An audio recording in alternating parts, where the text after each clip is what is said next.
Ku izina ry'Imana Data na Mwana na Roho Mutagatifu, amina. Gira amahoro ya Kristo muvandimwe. Uyu munsi ni umunsi rero tugiye gutangira noveni twiyemeje gukora. Tukaba rero tugiye kuyitangira dusabira ubumwe bw'abasenga. Dusabe ko abasenga bose baba umwe, kugira ngo igihe dushyize hamwe dusenga sekibi nayiduhungeho. Dore ko mu byayinaniye harimo kugira urukundo, harimo kugira ubumwe. Mu byayinaniye harimo guhuriza abayo hamwe mu rukundo. Twebwe rero turi aba Kristo. Mu rukundo rwa Yezu turi umwe. None rero muvandimwe wanjye mwiza, reka dusenge dusabire ubumwe bw'abasenga,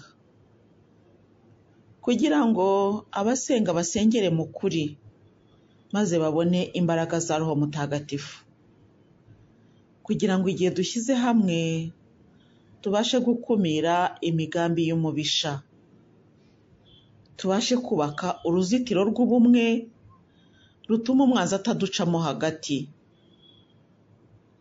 Gira amahoro ya Kristo muvandimwe. Turi kumwe muri uru rugendo rugana mu ijuru, tukaba turi kumwe muri aka kanya k'isengesho. Yewe ugiye kugufasha gusenga ndi Umumararungu Marie Louise.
Ijambo ry'umunsi.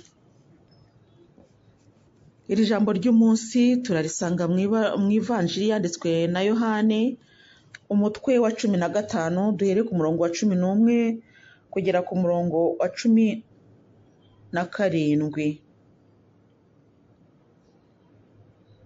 Ibyo mbibabwiye ngira ngo ibyishimo byanjye bibabemo, kandi ngo ibyishimo byanyu bisendere.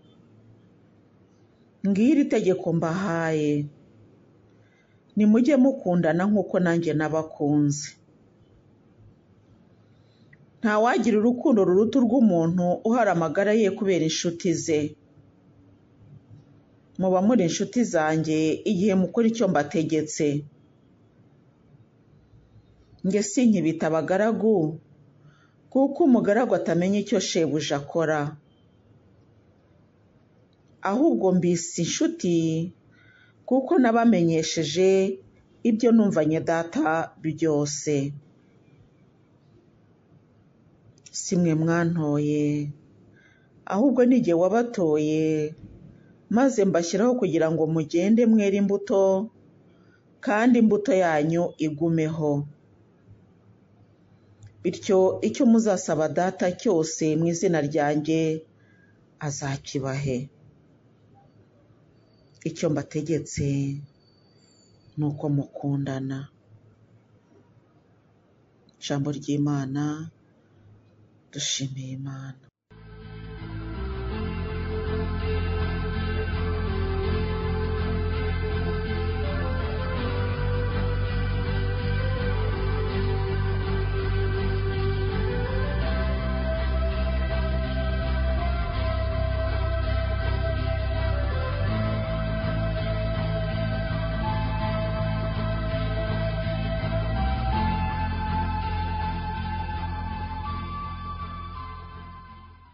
urukundo nyarwo ntirugira ubwira, ahubwo rugira urugwiro.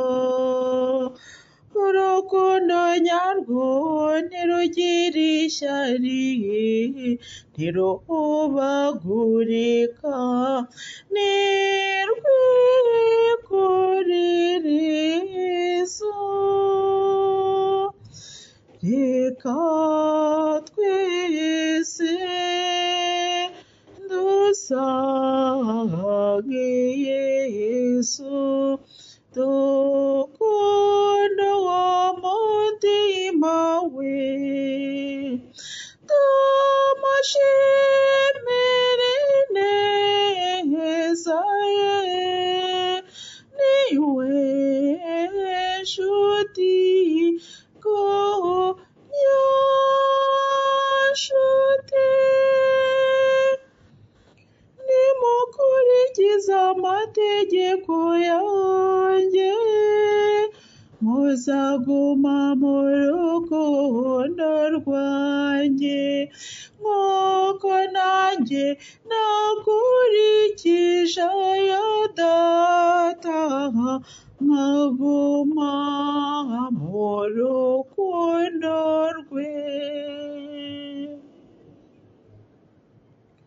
Nyagasani Yesu aradusaba gukundana kugira ngo tugume mu rukundo rwe kandi tugire imbaraga, tube abe nk'uko we na Data bari umwe, tubashe kugira ubwo bumwe.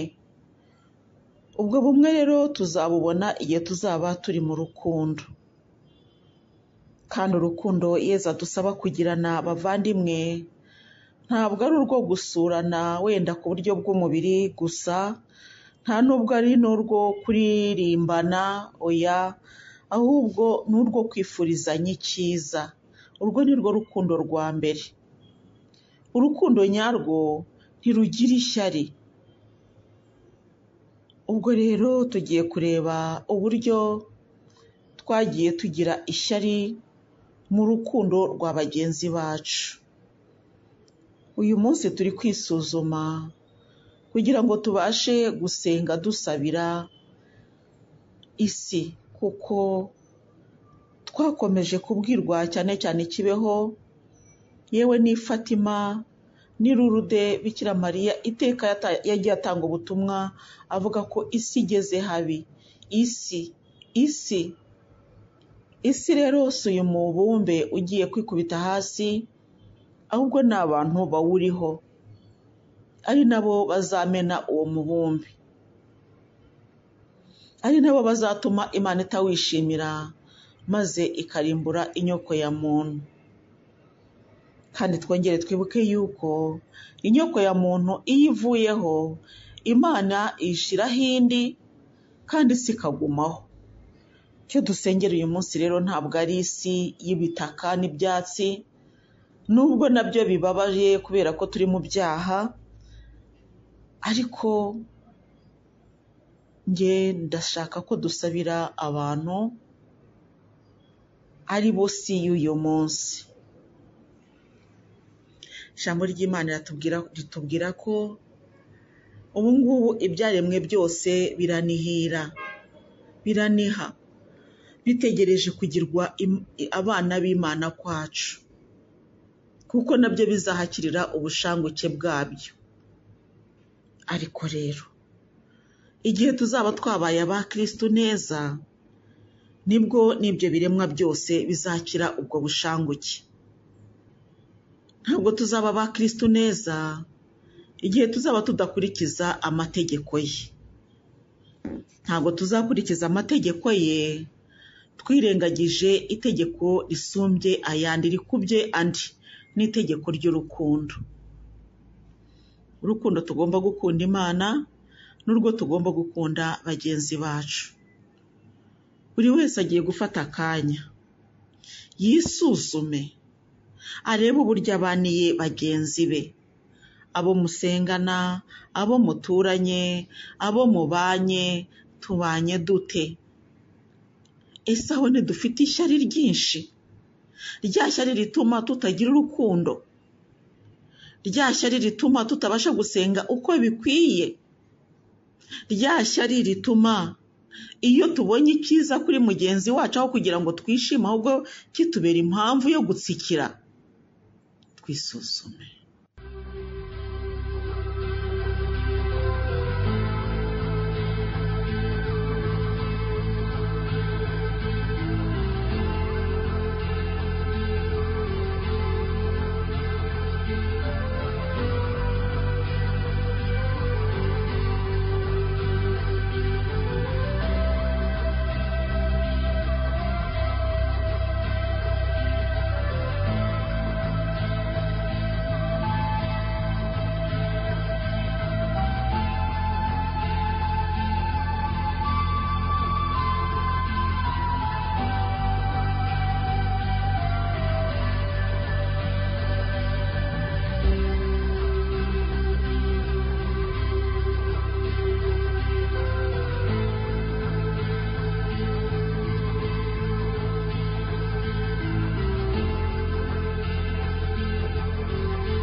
Nyagasani Yezu, ndisuzuma ngasanga ndi mubi rwose.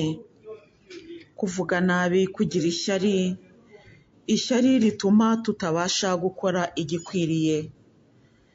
Ishyari rituma tutabasha kwishimira ibyo abandi bagezeho. Ishyari rituma tutabasha gusengana n'abandi kubera ko tutishimiye ibyo bari kugeraho. Tubabarire dawe. Mbabarira ko nagize ishyari aho nabonye umuvandimwe wanjye ashaka kunsumbya icyo ari cyo cyose wamuhaye, bikantera ishyari kandi ntacyo nshobora kubihinduraho. Iryo shyari rero ryagiye rituma ntabasha gusenga uko bikwiye. Dawe nsabye imbabazi. Mbabarira dawe uhoraho, mbabarira. Ni koko dawe naracumuye, ndakubabaza, none nciye bugufi, nsabye imbabazi. Hari igihe ntashoboye gusenga uko bikwiye, bituma shitani inyinjirana kubera kugira ishyari rya mugenzi wanjye, kubera kutishimira impano cyangwa icyiza wahaye mugenzi wanjye. Dawe nciye bugufi, nsabye imbabazi.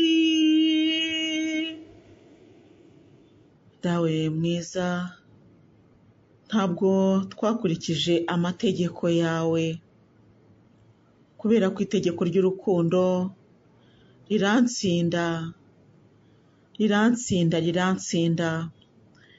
Sinakunze uko bikwiye, ntabwo nera imbuto zikwiriye, nta nubwo abenshi bifuza kumera nkanjye kubera ko ntera imbuto uko bikwiriye. Dawe nciye bugufi, nsabye imbabazi. Dawe mwiza, nateshutse ku mategeko yawe, maze ikibi wanga aba ari cyo nkora. Nirengagije ubumwe bw'abasenga, ahubwo ngira ishyari ku mpano zinyuranye wahaye abavandimwe banjye. Nyamara iyo nakira uburyo abavandimwe banjye bahawe izo mpano, nkiyunga nabo, twagombaga kugera kure. Ariko kubera ishyari shitani yagiye itera mu mutima wanjye byatumye ntera imbuto uko bikwiye. None dawe nciye bugufi nsabye imbabazi. Ibyaha byaranzigirije dawe nsabye imbabazi. Kuba kure yawe n'akaga kuri jye nsabye imbabazi. Dawe mubyeyi w'impuhwe nsabye imbabazi. Iri sengesho dukora jyewe ndarikora mvuga ku giti cyanjye, ariko ndavugira abagenzi bose bagana mu ijuru, ndavugira abavandimwe twese turi kumwe muri uru rugendo. Niwumve rero aya magambo mvuga ngo wumve ko ari ayanjye kurusha uko ari ayawe. Muvandimwe mwiza, ntawakwihanukira ngo avuge ko ari intungane, twese turi abanyabyaha. Niyo mpamvu duca bugufi tugasaba imbabazi. Aya magambo y'indirimbo dawe nciye bugufi nsabye imbabazi ni amagambo Yezu yampaye kumuririmbira, kandi koko ni amagambo yo guca bugufi. N'ukuri nsabye imbabazi. Dawe nciye bugufi nsabye imbabazi. Isengesho ryo kwicuza ibyaha. Nyagasani, ibyaha nakugiriye byose ndabyanze, kuko binteranya nawe bikadutandukanya. Ari wowe untuze ukandengera iteka, kandi ndabyangire kuko byicishije Yezu Kristo umwana wawe ukunda. Dawe ubinkize, sinshaka kubisubira, ndashaka kuba uwawe. Amina. Dawe nciye bugufi nsabye imbabazi.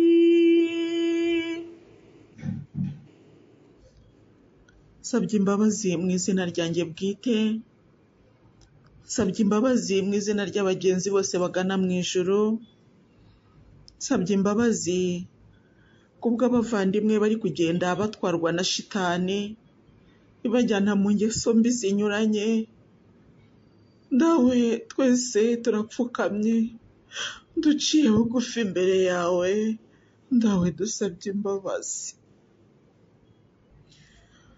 Ni kenshi nagucumuyeho dawe nsabye imbabazi.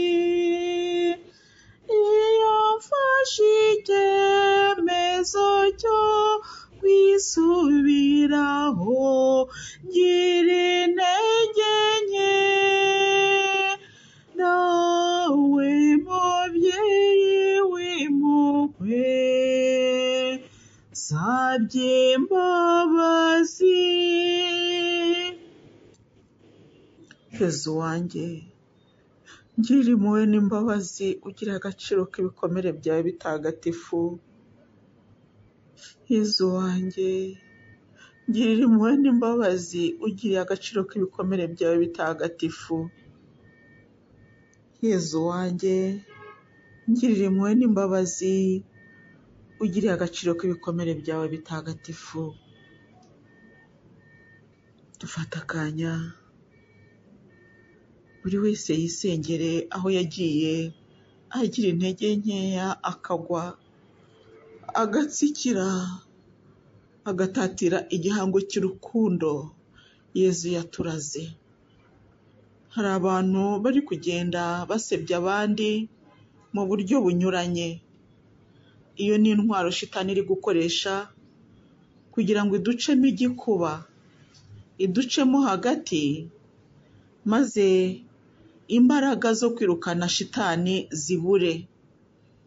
Kuko iyo twishyize hamwe kuyitsinda biroroha, ariko iyo twitatanyije umwe ukwe n'undi ukwe kuyinesha biragora. Dusabire ubumwe bw'abasenga.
Isengesho ryo kwirukana shitani. Ku izina ry'Imana Data na Mwana na Roho Mutagatifu. Amina. Mugaba wuje ikuzo ingabo zo mu ijuru, marayika Mikayire mutagatifu, tutabare mu ntambara turwana n'abatware n'abanyabubasha n'abagenga b'isi y'umwijima na roho z'ububi zo mu kirere. Ngwino uvune abantu Imana yaremye ibishushanyije, ikanabaca ku ngoyi ya shitani, ibacunguje igitambo gihanitse. Kiliziya ntagatifu iragusingiza kuko uyiragiye ukanayirinda. Wowe Nyagasani yashinze roho z'abarokowe ngo uzisohoze mu ijuru. Dusabire rero Rurema soko y'amahoro, aduhonyoreze shitani ibirenge byacu, kugira ngo ye gukomeza kugwatira abantu bunyago no guteza Kiliziya amakuba. Dushyigikize usumba byose amasengesho yacu, kugira ngo bidatinze aduhundagazeho impuhwe ze. Shumika umunyururu iyo nzoka ya kera ariyo sekibi shitani, yibohe uyijugunye ikuzimu kugira ngo itazongera kuyobya amahanga. Mu izina rya Yezu Kristu Nyagasani Imana yacu, dufashijwe n'umuvugizi wacu Mariya isugi zirinenge, umubyeyi w'Imana, na Mikayire mutagatifu, umutware w'ingabo z'abamarayika, n'intumwa ntagatifu Petero na Paulo n'abatagatifu bose, twiyemeje tudashidikanya kwirukana ibitero n'ubushukanyi bwose bwa shitani. Zaburi ya 67. Ubwo buri wese araza gushaka akanya ayivuge. Zaburi ya 67. Iyi zaburi rero ikoreshwa mu kwirukana shitani, kuko ni zaburi idufasha kuzirikana kuri aya magambo turimo. Zaburi ya 67 niyo rero tugiye kuvuga tuzirikana, ariko buri wese akazajya agomba gushaka akanya akayisubiramo. Imana nitubabarire maze iduhe umugisha, itwereke uruhanga rwayo rubengerana, kugira ngo ku isi bazamenye ko ari wowe ugenga n'amahanga yose amenye ko ari wowe ukiza. Mana yacu, imiryango yose nigusingize, imiryango yose nigusingiriza icyarimwe, amoko yose niyishime aririmbe, kuko utegekana ubutabera ibihugu byose, ukagenga amahanga yose y'isi. Mana yacu, imiryango yose nigusingize, imiryango yose nigusingiriza icyarimwe. Ubutaka bwacu bweza imbuto, Nyagasani Imana yacu Nyagasani Imana yacu aduhunda atyo imigisha. Imana niduha umugisha kandi niyubahwe n'isi yose aho iva ikagera. Imana nihaguruke maze abanzi bayo bakwirwe imishwaro, nk'uko umwotsi urembera nabo barembere, nk'uko igishashara gishonga ku muriro, bityo abagome barimbuke imbere y'Imana. Dore umusaraba wa Nyagasani nimuhunge ibitero by'abanzi. Yigaruriye amahanga, we ntare yo mu muryango wa Dawudi, wa Yuda mwene Dawudi. Nyagasani tugirire impuhwe nk'uko tukwiringiye. Tubirukanye muri twe icyo muri cyo cyose, mwaba roho mbi, mwaba imitwe y'amashitani aho iva ikagera, mwaba ibitero biturutse ikuzimu, mwaba ingabo, udutsiko, amashyaka yose y'ububi, mu izina no kubw'ububasha bw'Umwami wacu Yesu Kristo. Muhashywe muri Kiliziya y'Imana no muri roho Nyagasani yaremye azishushanyije, akanazicunguza amaraso matagatifu ya ntama w'Imana. Wowe nzoka yuje uburyarya, ntuzongere gutinyuka koshya ikiremwa muntu, gutoteza Kiliziya no kubuza amahoro abarokowe, ubatangatanga ubabuza epfo na ruguru. Usumba byose aragutegeka. Ubwirasi bwawe bugutera kugumya kwireshyeshya nawe, ushaka ko abantu bose barokoka maze bakamenya ukuri. Imana Data iragutegeka. Imana Mwana iragutegeka. Imana Roho Mutagatifu iragutegeka. Kristo Jambo w'Imana uhoraho wigize umuntu aragutegeka. We wicishije bugufi kugeza ku rupfu ndetse rw'umusaraba, kugira ngo arokore ubwoko bwacu bwari kuzacibwa kubera ishyari ryawe. We wubatse Kiliziya ye ku rutare rutajegajega, akanahamya ko ububasha bwo mu kuzimu ntacyo buzayishoboraho, kuko azaba ari kumwe nayo iteka ryose kugeza igihe isi izashirira. Ikimenyetso cy'umusaraba gitagatifu kiragutegeka,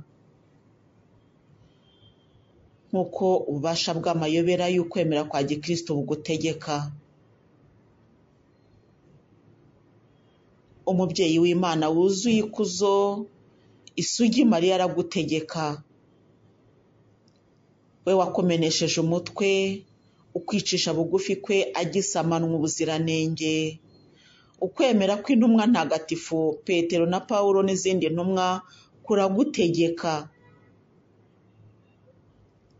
Amaraso y'abahowe Imana n'ubuvugizi bw'abatagatifu bose biragutegeka.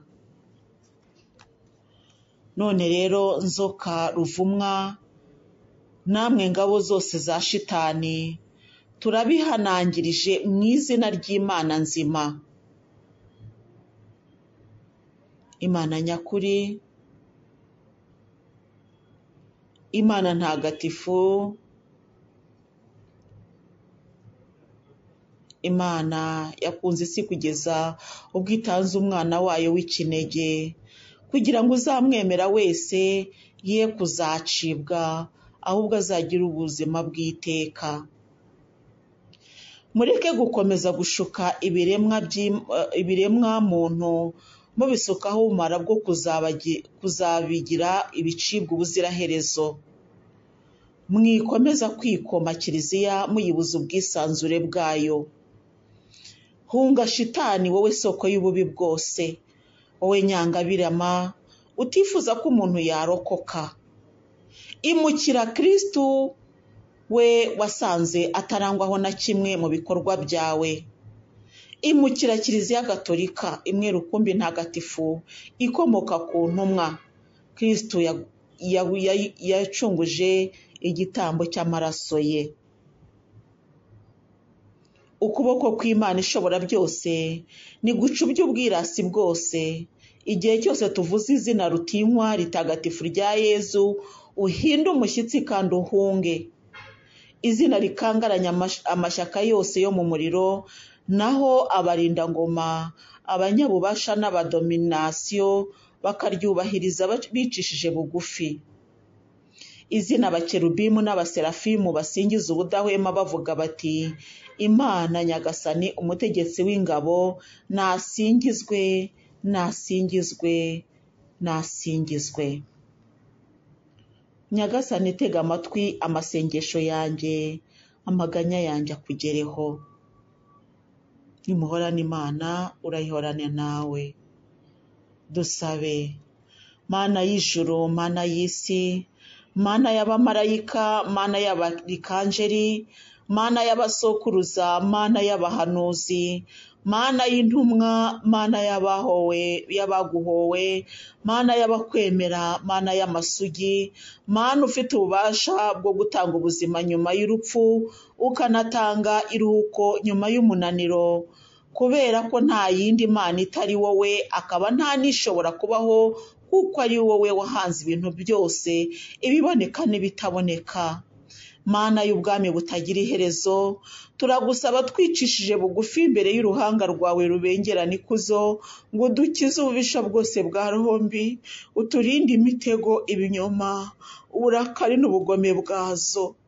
Turagusaba Nyagasani, udutabaze ububasha bwawe, unaturinde iteka, tubigusabye ku bwa Yezu Kristu, umwana wawe n'umwami wacu. Amina. Imitego yose ya shitani yiturinde Nyagasani, kugira ngo kiliziya yawe igukorere mu mahoro no mu bwisanzure.